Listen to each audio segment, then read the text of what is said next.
అందరికీ నమస్తే అండి.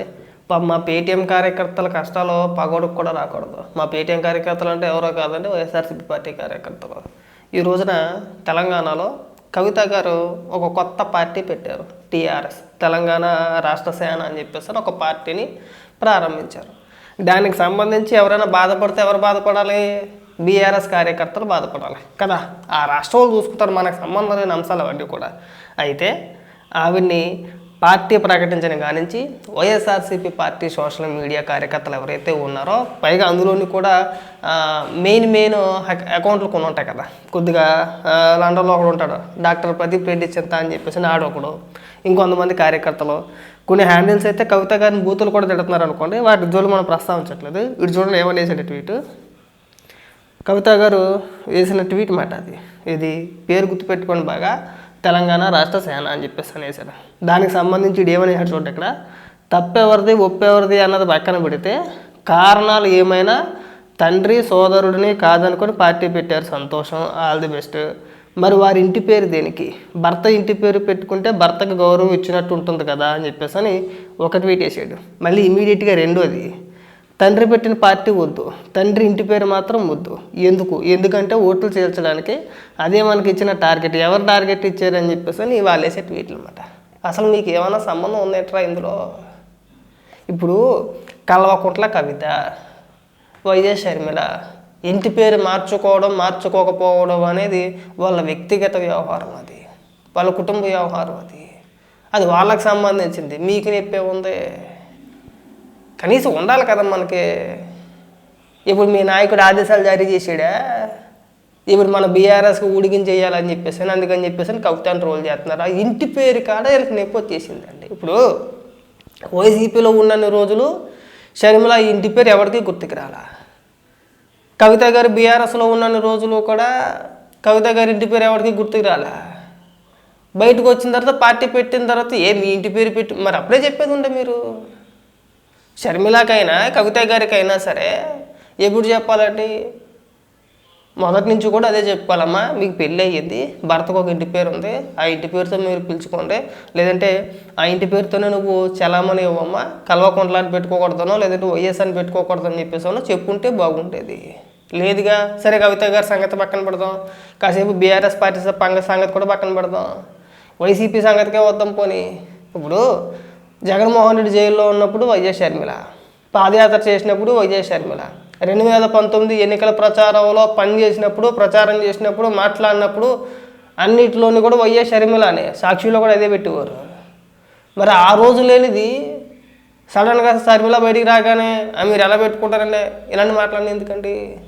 మనకన్నా కొద్దిగా సిగ్గు అనిపించాలి కదా. అయినా నాకు విచిత్రం ఏంటంటే, వీడు ఎక్కడో లండన్లో ఉంటాడు, వైఎస్ఆర్సీపీ పార్టీకి సంబంధించిన యూకేకో ఏదో ఒక ఇది ఉంటుంది, ఒక విభాగం, దానికి సంబంధించిన అధ్యక్షుడు లేదంటే అందులో ఒక మెంబరు ఈడు. మీకు సంబంధం ఏముందండి? వాళ్ళు పార్టీయే పెట్టుకుంటారో, వాళ్ళ ఇంటి పేరే పెట్టుకుంటారో, లేదంటే వాళ్ళు ఆస్తులు ఏమైనా పంచుకోరో, అవన్నీ వాళ్ళ వ్యక్తిగత వ్యవహారాలు కదా. నీకెందుకు వచ్చింది? ఇక్కడ రాజకీయాలు ఏడంటారా? తెలంగాణ సంగతి మనకెందుకు? అలా కాదు, డ్యూటీ ఎక్కేసారన్నమాట. ఇప్పుడు ఆవుని రోజు చేయాలి. ఇప్పుడు అంతేనారా? మీ అంత బానిసీయతలను ఎక్కడా చూడాల. దానికి కూడా చంద్రబాబు నాయుడు గారి కారణం. మళ్ళీ కొంతమంది వేసే ట్వీట్లు అది కూడా. ఈ వీడియో చేయడానికి ముఖ్య కారణం ఏంటంటే, అందుకే కవిత గారు ఒక పార్టీ పెట్టారండి. బీఆర్ఎస్ పార్టీ కార్యకర్తలు కొంతమంది హర్ట్ అవుతారు. సరే, వాళ్ళ వ్యక్తిగత వ్యవహారాలు వాళ్ళు చూసుకుంటారు, మనకు సంబంధం లేని అంశాలు. అది మధ్యలో వీళ్ళు దూరి కవిత గారి పార్టీ పెట్టడానికి కూడా చంద్రబాబు నాయుడు కారణం అని చెప్పేసి నేను వేసే ట్వీట్లు. ఒక పక్క షర్మిల, ఇంకొక పక్క కవిత గారు. ఇంకే రాష్ట్రంలో కానీ దేశంలో కానీ ఎక్కడ ఏం జరిగినా సరే, ఎవరి కుటుంబాల్లో విభేదాలు ఉన్నా సరే దానికి చంద్రబాబు నాయుడు కారణమా? ఏం పీతలాజిక్లు అండి ఇవన్నీ కూడా. కనీసం చెప్పుకోవడానికి మనకన్నా సిగ్గు ఉండాలి కదండి. పక్క రాష్ట్రాల సంగతి మనకు అనవసరం. వాళ్ళు వెళ్ళి ఏదన్నా తగలడుకొని ఉంటాయి, కొట్టుకు సాగున పడ్డాయి. మనకు రాష్ట్రం తగలడింది, మనకు ఒక నాయకుడు ఉన్నాడు, అంటే మీకు జగన్మోహన్ రెడ్డి. ఇక్కడ పార్టీలు ఉన్నాయి, ఇక్కడ రాజకీయం ఉంది, ఇక్కడ ఎడితే సరిపోద్ది. పక్క రాష్ట్రాల్లో ఏలిటికి వెళ్ళుకోవసరం లేదు. ఉన్న పరువు తీసేస్తాను. ఇగో మీ ఆంధ్రోళ్ళు మమ్మల్ని తిడుతున్నారని చెప్పేసి రేపు పొద్దున కవిత ఒక స్టేజ్ మీద ఇలా మాట్లాడింది అనుకో, ఏం చేస్తావు అప్పుడు? ఆల్రెడీ మొదలెట్టేశారు పాత స్ట్రాటజీనే. ఎంతసేపు కూడా ఆంధ్ర వాళ్ళని తిట్టాలనో లేదంటే ఇంకోటో ఆల్రెడీ మొదలు పెట్టారు.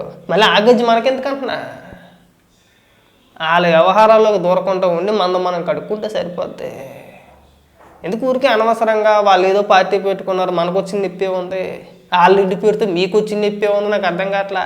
వీడు ఎక్కడో యూకేలో ఉంటాడు, ఆవిడేమో తెలంగాణలో పార్టీ పెట్టుకుంది. మనకు నష్టం లేదు, ఆంధ్రప్రదేశ్కి ఎలాంటి సంబంధం లేదు. ఆవిడ ఇంటి పేరుతో వీడికి ఇబ్బంది ఏంటి అసలు? నాకు అదే అర్థం కాలా. కవిత ఇంటి పేరుతో నీకు వచ్చిన ఇబ్బంది ఏముందిరా? అరే కుక్కలు డాక్టర్, నాకు అర్థం కావట్లా. కవిత ఇంటి పేరుతో కానీ షర్మిల ఇంటి పేరుతో కానీ మీకు వచ్చిన ఇబ్బంది ఏముంది? వాళ్ళ కుటుంబ సభ్యులకు లేని ఇబ్బంది మీకెందుకు వచ్చింది అని అడుగుతున్నా. ఎందుకు రేపొద్దున మళ్ళీ మనం కొంతమంది వైసీపీ అభిమానులు ఎవరైతే మీరు ఉన్నారో, పేటీఎం వచ్చి ఎవరైతే ఉన్నారో, మీరంతా విపరీతంగా కవిత గారిని ట్రోల్ చేస్తే చక్కగా రేపొద్దున ఏదో ఒక స్టేజ్ మీద ఇక ఆంధ్రా నుంచి కొంతమంది వ్యక్తులు నన్ను తిడుతున్నారని చెప్పేసి ఒక స్టేజ్ ఎక్కి స్టేజ్ మీద చెప్పిద్ది. అప్పుడు మన పరువు తీసేస్తాను. మన పరువు తీసేయబాకంటారా సన్నాసేదవలారా, తీసేసింది చాలు. కానీ ఓ పక్క విజయసాయి రెడ్డి ఏదో మాట్లాడుతున్నాను నిన్న, పిచ్చి పిచ్చి మాటలు. ఆడేదో నెలవాలులాగా, బాలకుమారులాగా ఈ అనవసరమైన మాటల్లో లేదా ఈ అనవసరమైన కామెంట్లు, ఈ అనవసరమైన పనులు చేయమాకండి. చూస్తుంటే విరక్తి వచ్చేస్తుంది, రాజకీయాల మీద విరక్తి వచ్చేస్తుంది. జగన్మోహన్ రెడ్డి గారికి మేము చెప్తున్నాం, మేము మీ కార్యకర్తలకు చెప్పండి, మీ సోషల్ మీడియా విభాగం ఏదైతే ఉందో వాళ్ళకి కనీసం మీరన్నా చెప్పండి, ఎందులో పడితే అందులో ఏలిటికి వెళ్ళుకోవద్దని చెప్పండి. మనం కవితని టార్గెట్ చేసేసో లేదంటే షర్మిలని టార్గెట్ చేసేసో వెనకాల చంద్రబాబు నాయుడు గారు ఉన్నారని చెప్పేసి బూచీగా జీవించే ప్రయత్నాలు చేయమాకండి. చాలా సిరాయిగా చాలా ఎబ్బెట్టిగా ఉంటుంది. ఎవడో నమ్మడు మీ ముఖాన్ని తుప్పుకు నుమ్ము వేస్తాడు. అలా ప్రకటించగానే బీఆర్ఎస్ కార్యకర్తల కంటే ఎక్కువ మీరు బాధపడిపోతున్నారు, వైఎస్ఆర్సీపీ పార్టీ కార్యకర్తలు బాధపడిపోతున్నారు. మీకేమి నొప్పి మాకు అర్థం కావట్లా.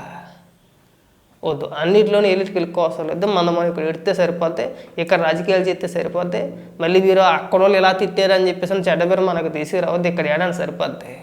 ట్రోల్ చేసేసారు కానీ ఇంటి పేరు ఇక్కడ ఈ బొగ్గలకి నొప్పి వచ్చేసిందట. మనం ఎలా పోతున్నాం కానీ ఇక్కడ ఎక్కడో తెలంగాణలో కవిత గారి పార్టీ పెడితే ఆవిడని మనం ట్రోల్ చేస్తానికి ఇది వచ్చేసింది పోటుగాళ్ళకి.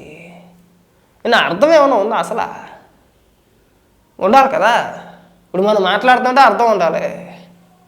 వాళ్ళ ఇంటి పేరుతో మనకెందుకు వచ్చిందంటే వాళ్ళ అన్నదమ్ములు చూసుకుంటారు, వాళ్ళ తల్లిదండ్రులు చూసుకుంటారు, వాళ్ళిద్దరు కుటుంబాలు చూసుకుంటారు. అవన్నీ కూడా ఇప్పుడు షర్మిల ఇంటి పేరైనా సరే, వైఎస్ షర్మిల ఏదైనా ఉంటే వాళ్ళ ఇష్టం. అది ఎప్పటి నుంచో అలాగే పిలువబడుతుంది, అలాగే ప్రచారం చేశారు. మీరు అలాగే వాడుకున్నారు. వైఎస్ షర్మిల ఎన్నికల ప్రచారంలో మీరు కూడా ఆవిడని అలాగే వాడుకున్నారు.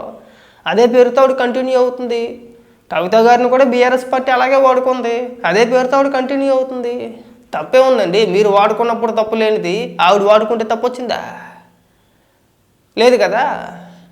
దయచేసి నా యొక్క రిక్వెస్ట్ ఏంటంటే, వాళ్ళు ఏదో పార్టీ పెట్టుకున్నారు, వాళ్ళు ఎలాగో పడతారు, అది మనకు సంబంధం లేని అంశాలు. మీరు ఇక్కడ ఎగేసుకొని గుడ్డలు దించేసుకోమాకండి, మీరు డ్యూటీలు చేసేమాకండి. బీఆర్ఎస్ పార్టీకి కూడా మీరు డ్యూటీ చేసేమాకండి. మిమ్మల్ని నిజంగా పేటీఎం కార్యకర్తలు అంటారు, అందుకే దానికి మనసు అవట్లేదు.